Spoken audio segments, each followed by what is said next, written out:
Learn about an acting troupe that promotes making positive and healthy life decisions.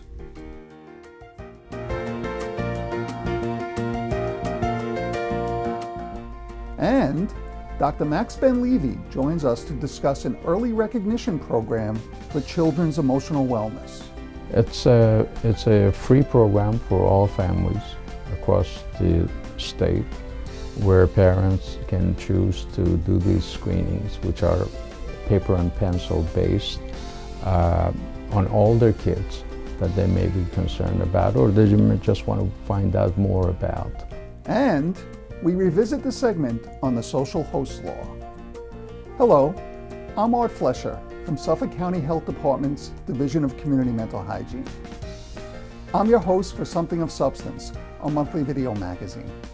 Welcome back. Each month, we show how substance abuse, mental illness, and developmental delays affect you, your kids, and your community. We'll also give you a few examples of how services in Suffolk County help people find the inner resources they need to tackle their problems.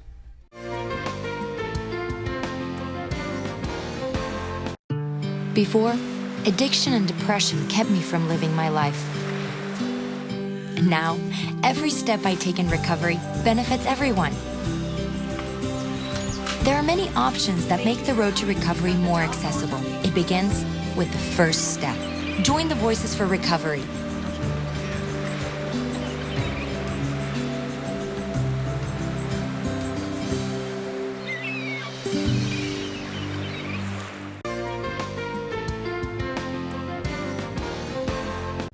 Stories of Substance is a highly engaging and entertaining acting troupe that travels to various schools and communities to spread the message of prevention education. This group of trained actors performs skits addressing contemporary social issues, which encourages viewers to make healthy lifestyle choices. All right, fine. I do it. I did it. I thought about it. I've tried it. I've done it. Because they expect too much from me. Because they told me I was worthless. Because they called me fat. Because they hit me. Because it makes the pain go away. Because I do it. I did it. I thought about it. I've tried it. I've done it. I used to do it. Because I didn't know what else to do. Then one day, my friend saw the marks on my arm. And he said that I should go speak to someone. So I did. I used to cut, but now I'm getting help.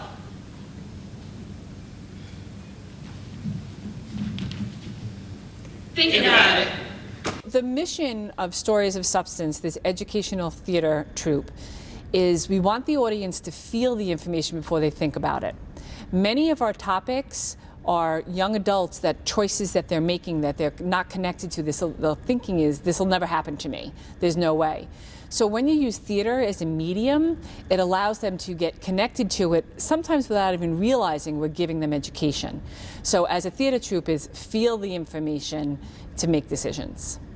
Well, I hope that the students will learn and gain the knowledge about proper decision making, that they can learn from the mistakes of others and realize what there are consequences to their actions. They have to be held accountable for their actions. All right, so how much have we had to drink? Because Jade and I have definitely been drinking. What? I only had like 4 beers. Why? What? Hello. What's more important, the radio or The radio. Oh, what are you talking about? Because you just missed a stop sign. Whoa! Whoa! Oh, you guys all right? We're okay. There's no foreshadowing here.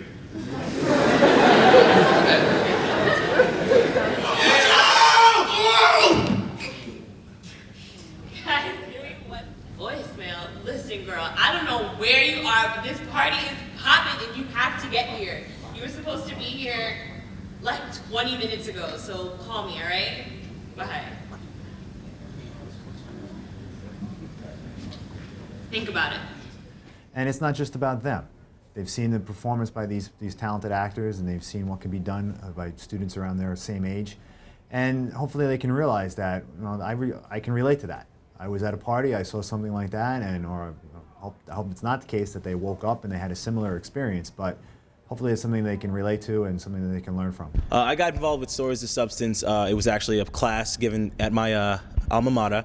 And I loved it so much because the things that I was doing to myself, I had to change it. I'm a helper by nature, so being able to act and help and give this message, it spoke to me. Our skits and our story ideas come from stories that have been sent to our website, storiesofsubstance.com, and they will range from a wide variety of different topics. But when we take those stories and we take the topics that are discussed, and then we will start writing scenes about them that have those topics in them. One of the things that's so unique and powerful about Stories of Substance is that each scene is based on a true story. Stories are submitted through our website, storiesofsubstance.com.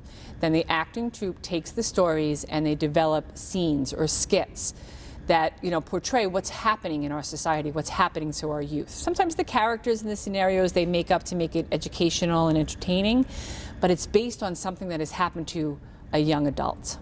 Our message is very effective because technology has changed ridiculously within the past even 5 years with social media wise. So I feel like we are all so up to date with whether it's Facebook, Instagram, Twitter, and they all use those social media websites. So I feel like for that reason especially, we're very relatable. With all our videos and pictures that we take, we try to put it out there on our social media platforms, such as Facebook and Twitter and Instagram and YouTube. And basically what we're trying to do is just spread awareness of who we are and what we do. We try to get people to think about it, think about the decisions that they make and make healthy choices. One of the best ways that we can promote awareness of our message is to speak to our audience on their level. If we use big fancy words like chemical amnesia, they're going to shut us down. But if we talk about going out to a party last night and drinking so much that we don't remember what happened except for what's on our Instagram, they can relate to that. We speak on their level. We have to keep ourselves updated on what's new and relevant sometimes, but it makes it that much easier so they hear it and they don't shut us out. I hope that when the kids leave the auditorium, they're talking about anything to do with the show. Like we say at the end, whether you like it, whether you didn't like it, or you want to know more about it. That's the most important thing. As long as they're talking about something that they saw, that's the most important thing. You deal with such pertinent information in such an inviting and engaging way that the kids listen and they hear.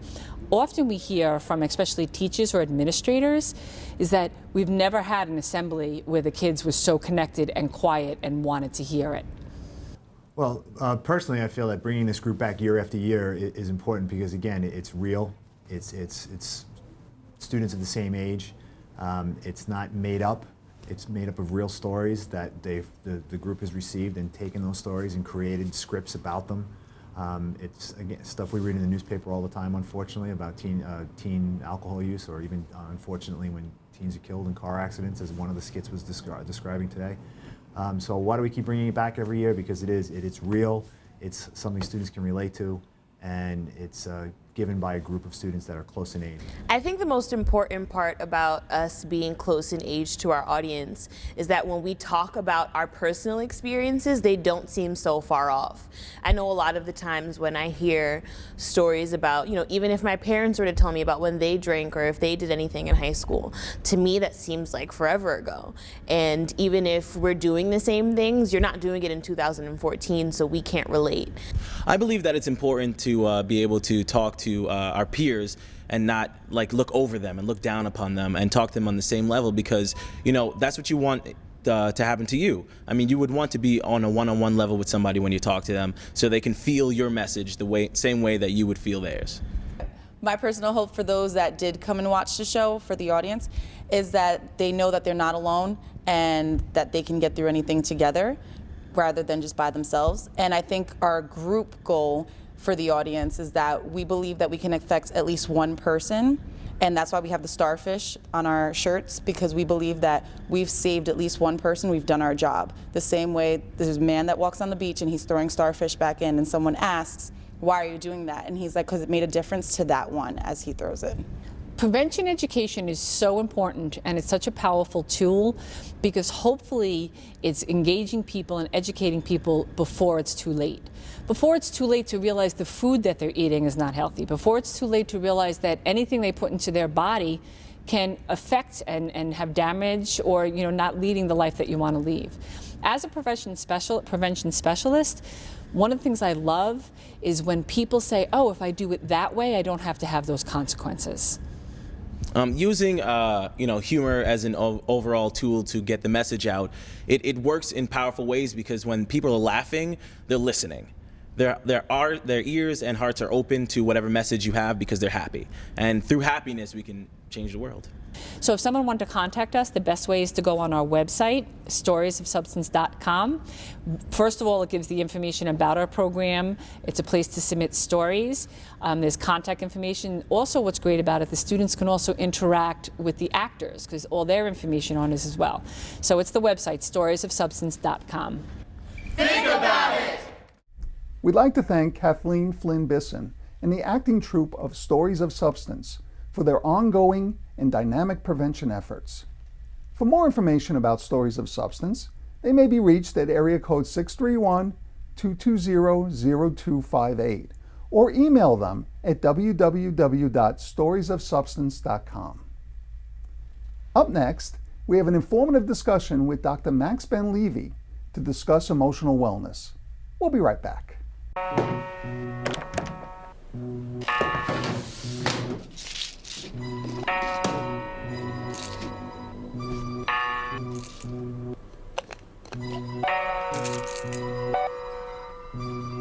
Who else has been taking your prescriptions? Keep your medicine and your family safe and secure. Mind your meds. To learn how, visit the partnership at drugfree.org.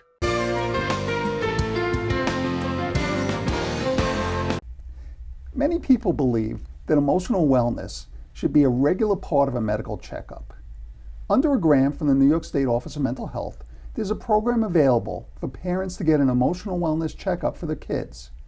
Here to tell us about this new program is Dr. Max Banilivy of Pederson Krag. Dr. Banilivy, thanks so much for joining us today. Thank you. Great. I guess the best place to start is talk about emotional wellness and how it applies to kids. It applies very much the same way as it applies to adults, and that is an overall way of the person has of managing their behavior, their feelings, and their health, and ways to enhance it. Mm-hmm.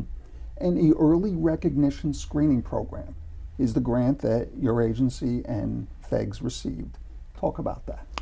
It's a free program for all families across the state, where parents can choose to do these screenings, which are paper and pencil based, on all their kids that they may be concerned about, or they may just want to find out more about.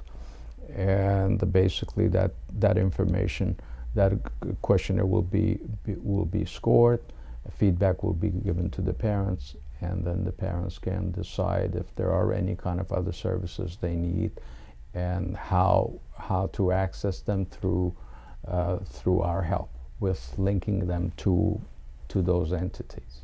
Okay, so parents bring their child to a health clinic or a practitioner, and they have the early recognition screening, and they do the test. Does the clinic or the doctor do the scoring, or do they send it to Pederson Krag or FEGS? This is completely confidential and involuntary.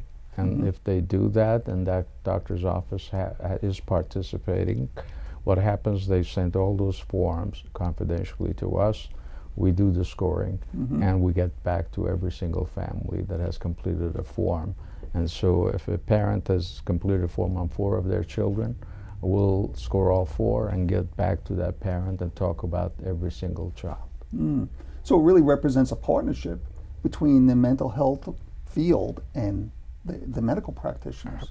Yes, that's intended to be. In fact, this is where we're all going, basically trying to take a look at the whole person. In this case, to try to look at the whole child, from infancy all the way to 21 years of age, to be able to look at their overall functioning and all aspects of development, whether it be physically or emotionally. And what are the advantages of identifying emotional issues that a child may have at an early point? Well, we know that behavioral and emotional issues, when they have been there and they've been complicated over time, they're much more difficult to attend to. So we want to prevent complications, and we want to address any issues as early as possible because it's simpler to attend to, and we can be much more successful and effective in addressing them. So after the screening is received by your staff, as you said, they get back to each and every family. And what kinds of services are offered? It all depends on its wide range, and in many cases may not even be behavioral health services. It could be a lot of concrete services, could be a lot of supportive services, could be parent education, could be support groups that are available. So we have, our staff are aware of many resources in the community, so they have it at their fingertip. So whatever the parents need, we can help them link to those services. That's great. You know, a lot of parents watch this show, and I'm sure a lot of them are wondering, that sounds like a great idea. I'd really like to have my children screened. How would they go about doing that? They can contact Pederson Krag at 631-920-8039 or 8000, or they can simply talk to their pediatrician or health professional otherwise and say, do you have the early recognition program here? If not, we're more than happy to work with those professionals and implement it and set it up for them. So that'd be a great thing in a sense to advance things if parents started asking for this and kind of said to their medical practitioner, you really this is something you should offer.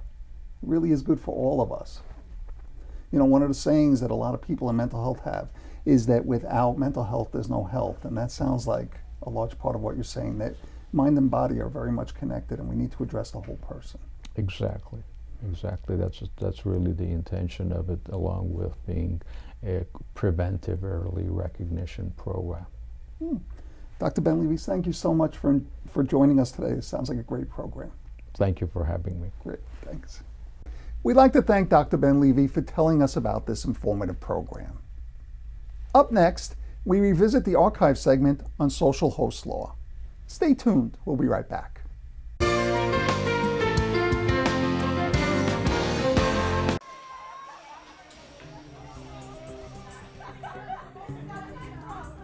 They'll be fine, I hope.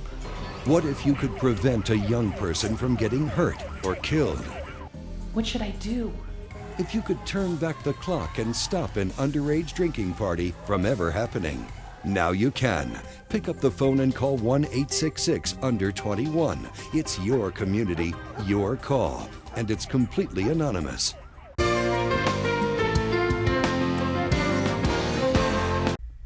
Due to an increased number of residential parties where alcohol is available to underage drinkers, legislation has been passed which makes providing a minor with alcohol a punishable offense.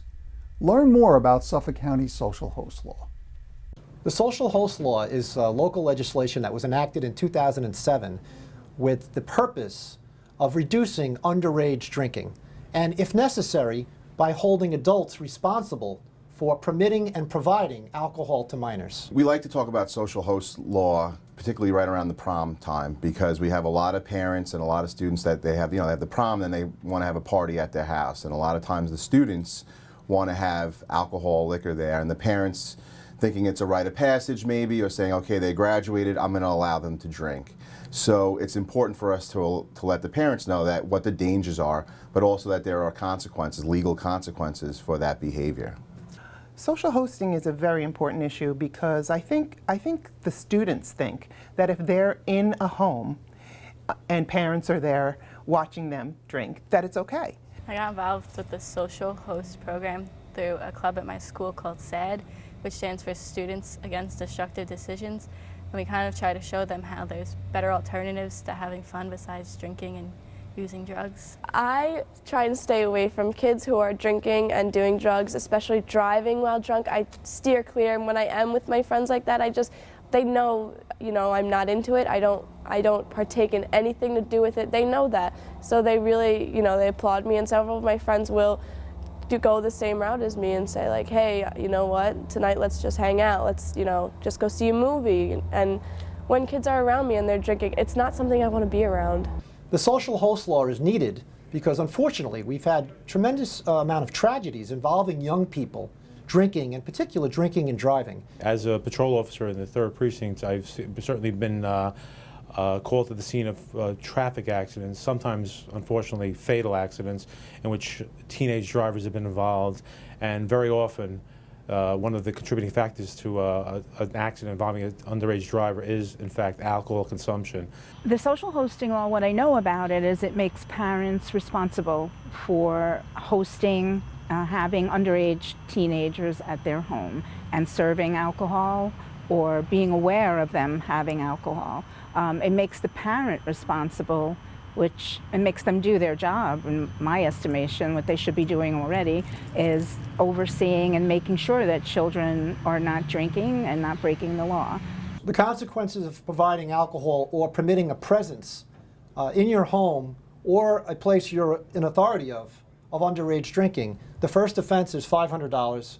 The second offense is $1,000 and up to 1 year in jail. But more importantly than that are the ramifications of a child either being injured or killed from either drinking or driving or ingesting excessive amounts of alcohol. As the drug and alcohol counselor at the high school here, my job is to not only meet with students and counsel students that are at risk, but to also contact parents and set up programs to address any drug and alcohol issues or trends in the community. The Suffolk County Police Department has taken a very proactive approach in dealing with schools.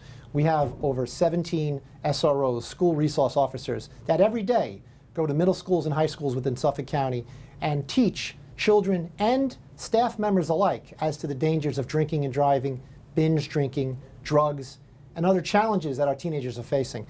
So what we do is we do a lot of reoccurring yearly programs like this pre-prom meeting that we have, which is basically a program that if you want to go to the prom, you have to attend this meeting. And we talk about underage drinking, we talk about binge drinking, we talk about social host law, and we give parents tips on how to make it a safe weekend. And the school districts themselves generally do a very good job in the classroom among their own teachers and their own staff in teaching children the dangers of these challenges. The first club I'm in is SAD. It's Students Against Destructive Decisions. So we just promote and try to educate our peers on, you know, making the right decisions in life, and it's mistakes that kids go through every day that are unavoidable. I'm talking to my peers to try and make them make better decisions, kind of show them how like it can be you that goes down the wrong road and it can be you that messes your whole life up. So you have to like stay away from it and kind of show them it's easy to have fun without substances.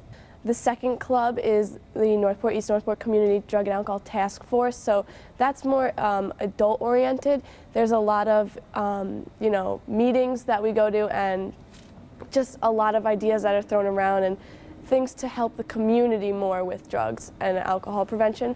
I try to show kids with the attitude that drinking is their rite of passage, that it's not, and that it's easy to go out without drugs and have fun. Sometimes I'll go hang out with them and show them that without drugs and alcohol we can still have fun by doing activities like out in the community, or through SAD we also host events that are fun that don't use drugs and alcohol.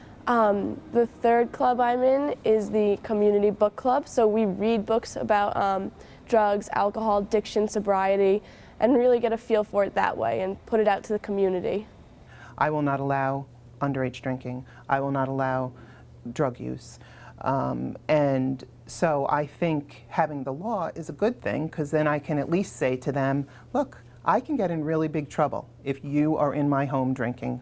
It makes me feel a little safer when my kids go out to, say, a cast party, a high school cast party, and I know that that parent it should be responsible. It kind of gives that little extra support, assurance, I guess, that my kids are going to be in a good atmosphere. It's critical to have parent involvement in our programs because we need to partner with the school district, the students, and the parents need to partner, and that's the key.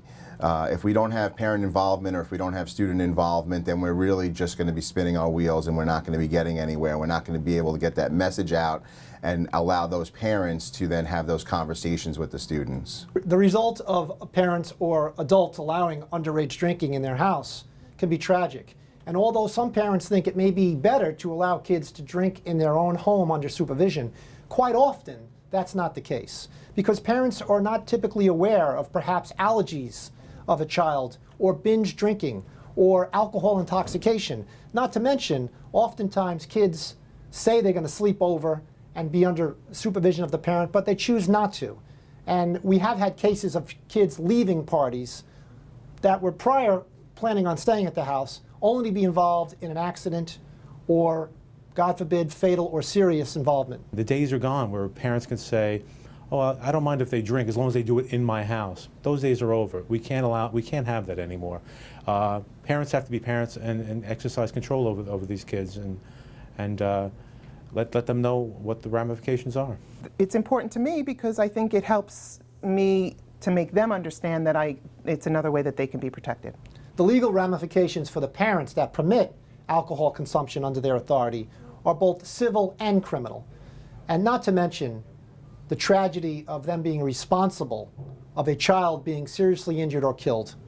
We'd like to thank the Suffolk County Police Department, Northport East Northport High School, and all the concerned parents for educating and promoting awareness about the social host law. For more information about the social hosting law and other legislation that's been enacted to protect our children, contact the Prevention Resource Center at area code 631-608-5014 or visit their website at www.liprc.org. We'd like to thank our viewers for tuning in to Something of Substance. Our video magazine is a public resource, and we're eager to hear your feedback as well as any suggestions you may have for future show topics. For all inquiries and concerns, please contact me at art.flesher@suffolkcountiny.gov. I'm your host, Art Flesher, and join us again next month for more of Something of Substance.